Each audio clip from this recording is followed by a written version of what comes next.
is a video for IB psychology students about how to write a good answer to section B in your paper 1. Section B is that second half of your paper 1, and it always has 3 questions, one for the biological level, one for the cognitive level, and one for the social cultural level. You need to choose one question, so you have a choice between the levels. Each question is worth 22 marks, and that's nearly half the paper, which is out of 46 marks. So it's an important question because it's worth a lot of points, and bearing in mind that paper 1 is worth 50% of your IB grade if you're standard level, so it tells you how much you need to pay attention to that section B. First, we're going to look at command terms. They're very important. The most common command term for 22-mark question, the ones that come up all the time are discuss, examine, and evaluate. In psychology, I've seen those a lot.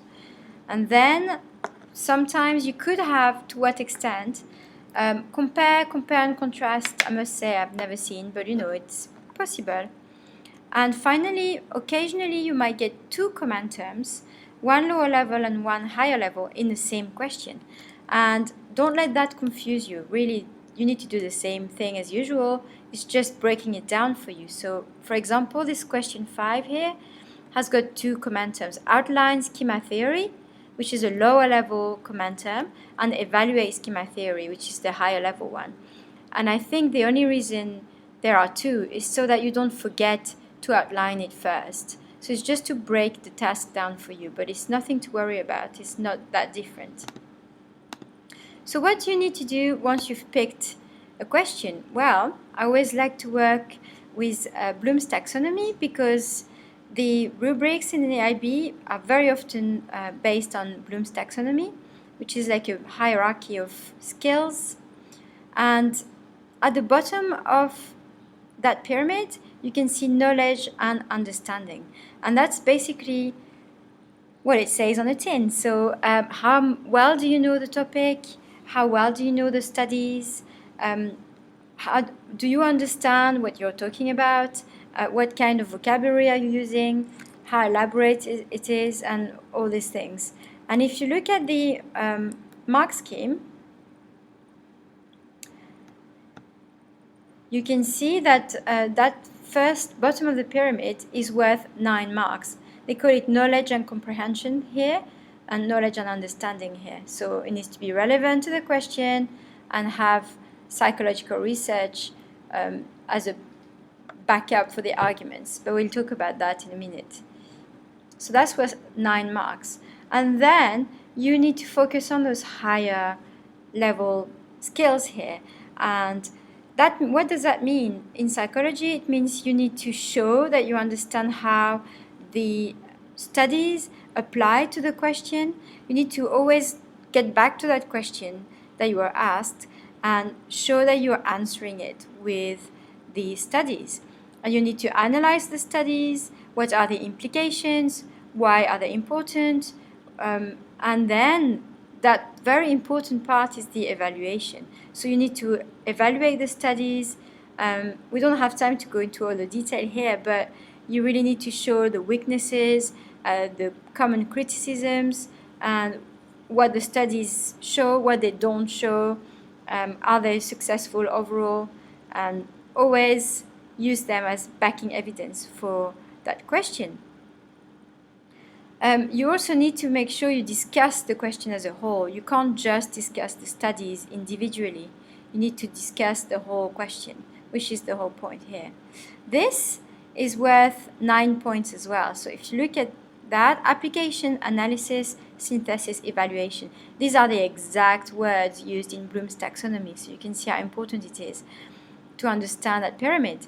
To get top marks, you just need to integrate relevant and explicit evidence of critical thinking in response to the question. It's very vague, and so that's something that you need to work on with your teacher. You need to really practice those critical thinking skills as much as you can in your essays.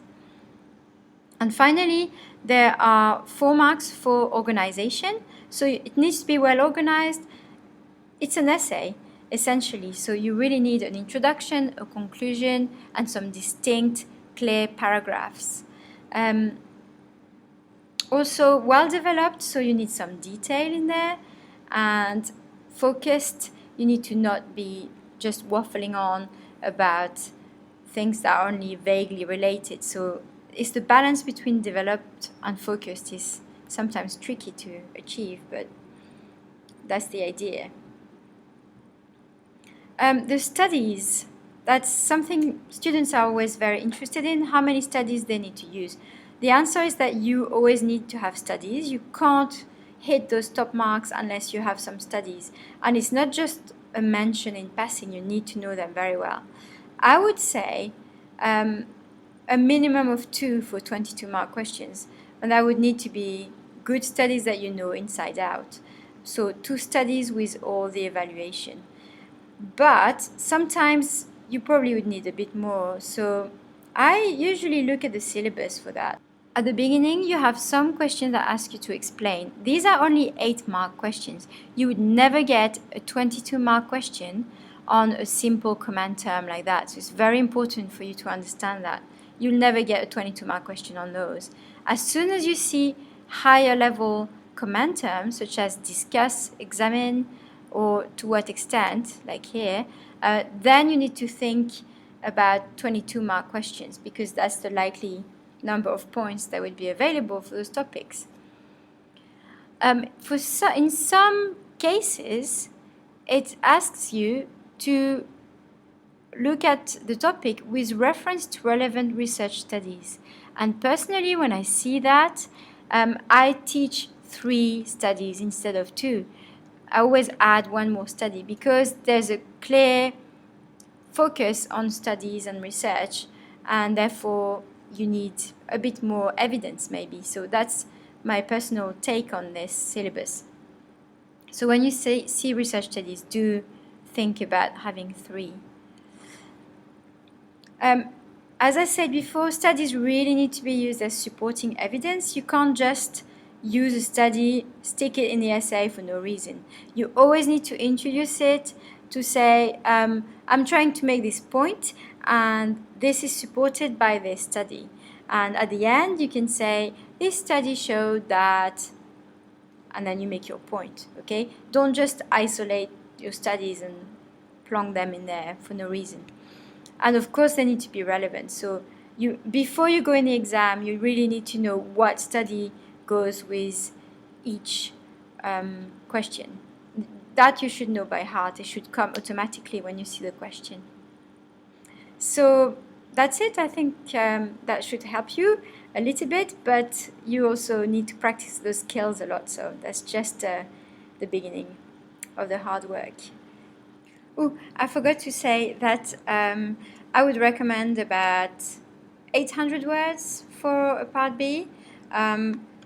So I would say you're going to spend about an hour on this in the exam. 1 hour on part A, 1 hour on part B, about 250, 300 words per question on part A, and I would say roughly 800 on part B. So aim at 1 side per question for part A and 3 sides roughly on part B, depending on how big your handwriting is.